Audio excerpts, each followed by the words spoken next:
Цыганская улица на окраине Одессы, несмотря на поздний час, светилась, как новогодняя елка. Горели фонари, не гасили свет в домах, а ярче всего светился дом цыганского барона. 3 дня назад барон похоронил обожаемую дочь Лалу и теперь оплакивал ее уход. Никто и никогда не видел, как плачет Рустам, но сегодня он не мог сдержаться. Он не видел дочь 10 долгих лет и нашел только неделю назад. Осознание того, что теперь он потерял ее навсегда, давило на барона, как могильный камень, и он плакал в голос. Слезы барона напугали всю его многочисленную семью, и в коттедже, который был домом для всех детей и внуков Рустама, стояла гробовая тишина. Даже 3-летний Василь, шумный любимец дедушки, притих в своей комнате. В комнате Рустама тенью стояла его жена. Старая и очень худая женщина после ухода Лалы, казалось, стала еще меньше. Она молча смотрела, как стенает ее супруг, иногда вытирая глаза концом черного платка. Лале было 26.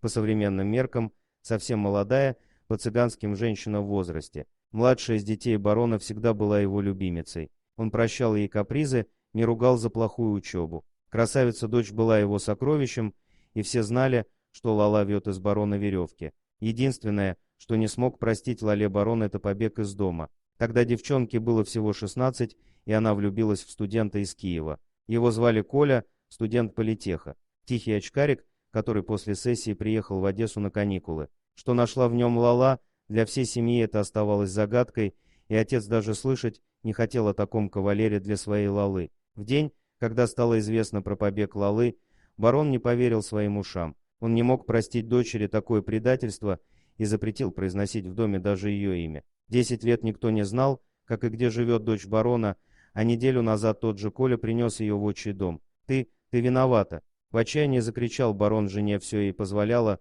во всем потакала. «Бежать тоже ты помогла, я знаю. И что теперь? Нет Лалы, все». Жена ничего не ответила барону и опустила голову. В смерти дочери она винила себя не меньше, чем он. «Иван», — позвал барон своего помощника, — «иди сюда». Помощник Рустама был в комнате уже через минуту. «Позови парней, возьми кого-то и пошли. Хочу на кладбище, хочу поговорить с Лалой». Барон тяжело вздохнул и направился к выходу. Иван знал, что спорить с бароном бесполезно. Крикнул охранникам собираться, а сам отправился в вольер за собаками. До кладбища 3 километра. Барон пройдется, немного успокоится, да и любит старик, когда собаки рядом.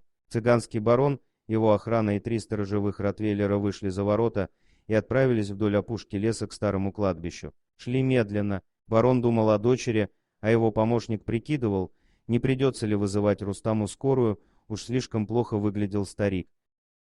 Дорогие друзья, если вам понравилось видео, поставьте лайк, а также подписывайтесь на канал, где найдете еще много интересного.